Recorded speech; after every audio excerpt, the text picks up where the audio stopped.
30 de mayo de 2020, la NASA y SpaceX están a punto de lanzar la primera misión espacial tripulada desde suelo americano en casi 10 años.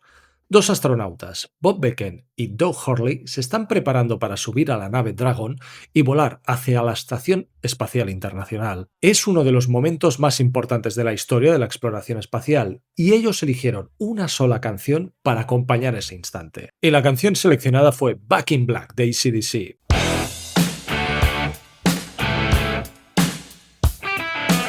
Una canción de rock de 1980, grabada en 5 meses por una banda destrozada por el dolor, para homenajear a un amigo muerto. ¿Cómo acaba una canción así sonando mientras dos humanos salen al espacio 40 años después? ¿Qué tiene Back in Black que no tiene ninguna otra canción? Hoy os lo cuento todo. El origen, el significado real de la letra, las referencias en cines, series, videojuegos y por qué este disco es el segundo más vendido de la historia de la música. Soy Mr. Temazos y bienvenidos a un nuevo vídeo a mi canal.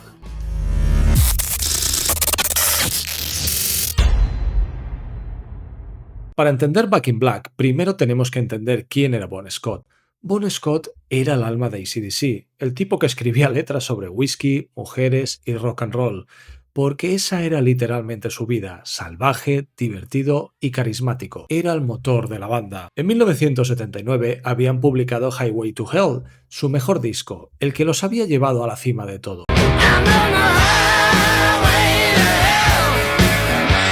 Eran superestrellas, estaban en el pico, y entonces ocurrió lo impensable. El 19 de febrero de 1980, después de una noche de excesos en un club de Londres, Bon Scott fue encontrado inconsciente en el coche de un amigo.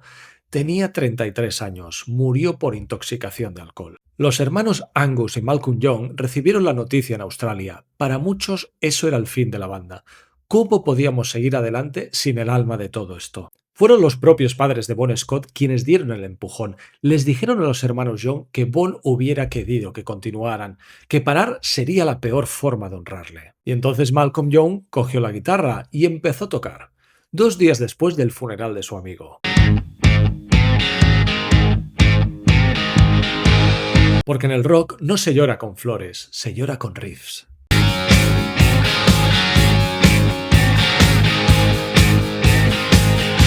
Solo 5 meses separaron la muerte de Bon Scott del lanzamiento de Back in Black. En ese tiempo encontraron un nuevo cantante, viajaron a las Bahamas, grabaron 10 canciones, mezclaron el disco y lo publicaron. Para muchas bandas de hoy, eso sería el tiempo de hacer solo una portada.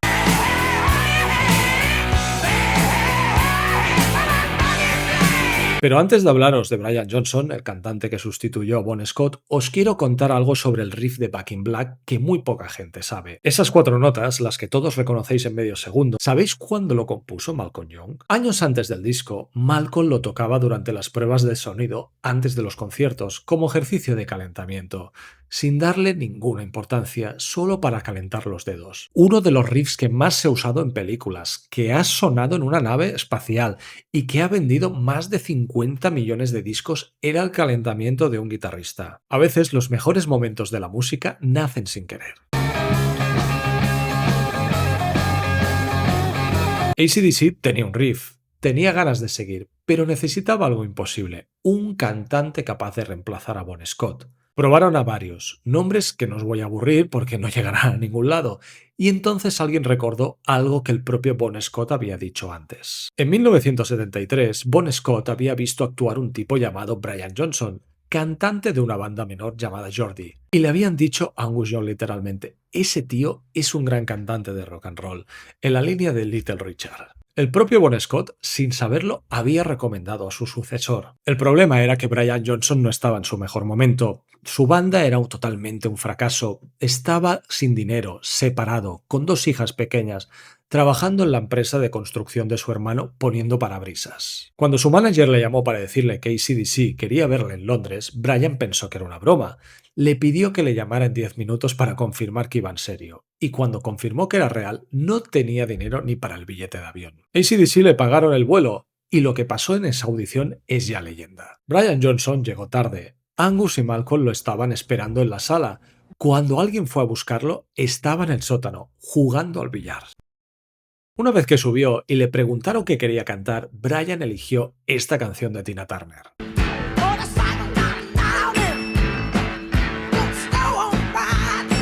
Cogió el micrófono, abrió la boca y Malcolm Young, que llevaba semanas sin sonreír desde la muerte de Bond, se giró hacia Angus y por primera vez en meses sonrió. Eso era lo que necesitaban. En la segunda audición, Malcolm le presentó el riff que llevaba años tocando como calentamiento. Brian cogió el micrófono, cantó Back in Black y añadió I hit the sack, una frase sin sentido, algo que se le ocurrió en el momento, y Malcolm se quedó helado. Eso era exactamente lo que buscaban. Una semana después, Brian Johnson era el nuevo cantante de AC/DC. El 1 de abril de 1980, solo 5 semanas después de la muerte de Bon Scott, lo anunciaron oficialmente. Y así, AC/DC se fue a grabar a los Compass Point Studios, en las Bahamas. En abril de 1980 era un pleno paraíso tropical y allí había un cantante que llevaba semanas en la banda, el resto de la banda con el dolor de Bon Scott y con la presión más brutal de sus vidas, y aún así grabaron 10 canciones en tiempo récord. El productor era Matt Lynch, el mismo de Highway to Hell, el mismo que sabía exactamente qué quería esta banda. Y hay un detalle de la portada del disco que me parece uno de los gestos más elegantes de toda la historia del rock. La portada de Back in Black es completamente negra, sin fotos, sin logos visibles, sin colores, negra total. Un luto visual, un homenaje silencioso a Bon Scott. El sello discográfico Atlantic Records insistió que al menos el título fuera visible. La banda cedió solo en que el texto se bordeara en gris oscuro, casi invisible sobre negro, porque para ellos el disco tenía que ser un funeral de rock. Y además tomaron una decisión que hoy parece obvia, pero que en 1980 era arriesgadísima. Bon Scott había dejado algunas ideas sueltas antes de morir. AC/DC decidió no usarlas. Nada de aprovechar el trabajo de su amigo muerto. Todo lo que escucháis en Back in Black es nuevo, grabado desde cero, con Brian Johnson. Eso es respeto, eso es integridad, y también es una de las razones por la que este disco suena tan cohesionado, tan vivo, tan auténtico. Y ahora vamos a centrarnos en la letra. Mucha gente escucha Back in Black y piensa que es una canción de rock duro sin más, pura energía, y es normal que lo parezca. Pero si leéis la letra, sabiendo lo que pasó, es otra canción completamente.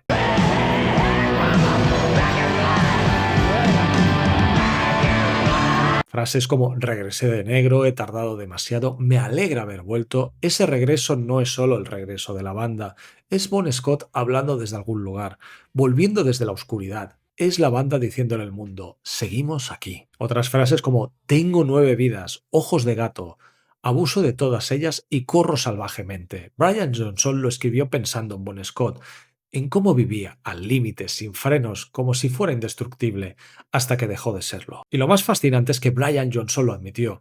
En ese momento escribió literalmente lo primero que se le ocurrió. Pensaba que era una tontería, frases sueltas, sin sentido, y cuando Angus y Malcolm las escucharon, encajaban perfectamente. Resumían a Bon Scott que cualquier balada de luto.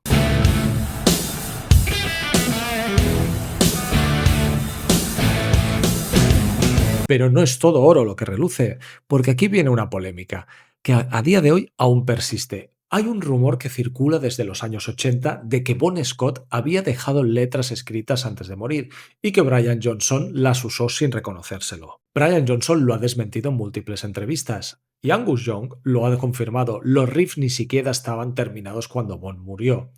Todo es nuevo, pero el rumor sigue vivo, y eso también dice algo sobre la leyenda de Bon Scott que se labró.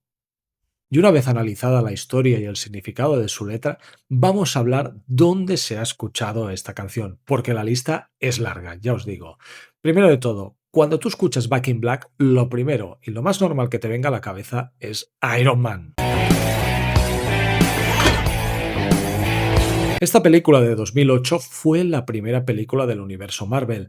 Tony Stark aparece en un gym militar en Afganistán y suena Back in Black. Y no fue la única vez. En Iron Man 2, Shoot to Thrill, otra canción del mismo disco, abre la película. Marvel lanzó hasta una colección de canciones de AC/DC como versión oficial de Iron Man 2.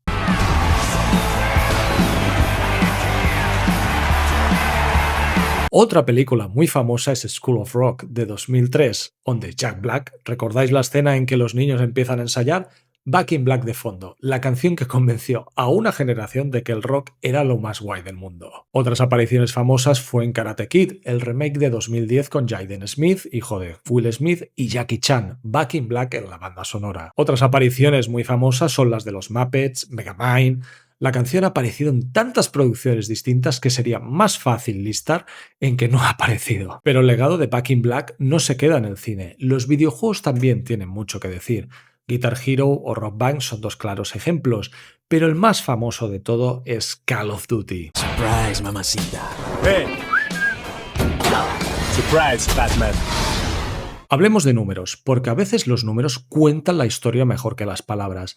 El álbum Back in Black ha vendido más de 50 millones de copias en todo el mundo. 50 millones. Solo hay un disco en la historia de la música que haya vendido más. Evidentemente es Thriller de Michael Jackson. Solo Michael Jackson podía ganar a AC/DC. Back in Black llegó al top 40 del Reino Unido en 2012, 32 años después de publicarse, cuando AC/DC puso por primera vez en su catálogo en iTunes. La gente lo volvió a comprar, una canción de 1980 volviendo a las listas en 2012. Video Hits One la puso en el puesto número 2 de las mejores canciones de hard rock de todos los tiempos, y Rolling Stone la colocó entre las 500 mejores canciones de los siglos XX y XXI. Y aquí está el dato que más me impacta cuando pienso en el contexto. Este disco se hizo en 5 meses, con un cantante nuevo que nadie conocía, grabado en el Caribe mientras la banda todavía lloraba a su amigo. A veces, el dolor crea las mejores cosas que el ser humano ha producido. Así que la próxima vez que escuches Back in Black, ya sea en el coche, en el gimnasio, en una película, vais a escuchar algo más que un riff de guitarra. Vais a escuchar una banda que perdió su alma y se negó a rendirse. Vais a escuchar a un tipo llamado Brian Johnson que ponía parabrisas para sobrevivir y que no tenía dinero para el billete de avión para la audición que cambiaría su vida. Vais a escuchar el riff de calentamiento de Malcolm Young que nadie tomó en serio durante años, convirtiéndose en uno de los riffs más famosos del rock.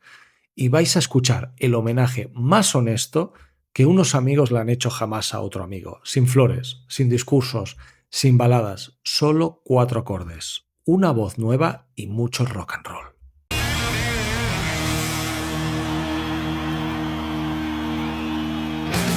Y si te ha gustado la historia de hoy, no te olvides de darle a like, compartir ese vídeo con esa persona que ama la música tanto como tú y suscribirte y darle a la campanita. Y recuerda que detrás de cada temazo hay una historia que contar. Nos vemos en el próximo viaje musical.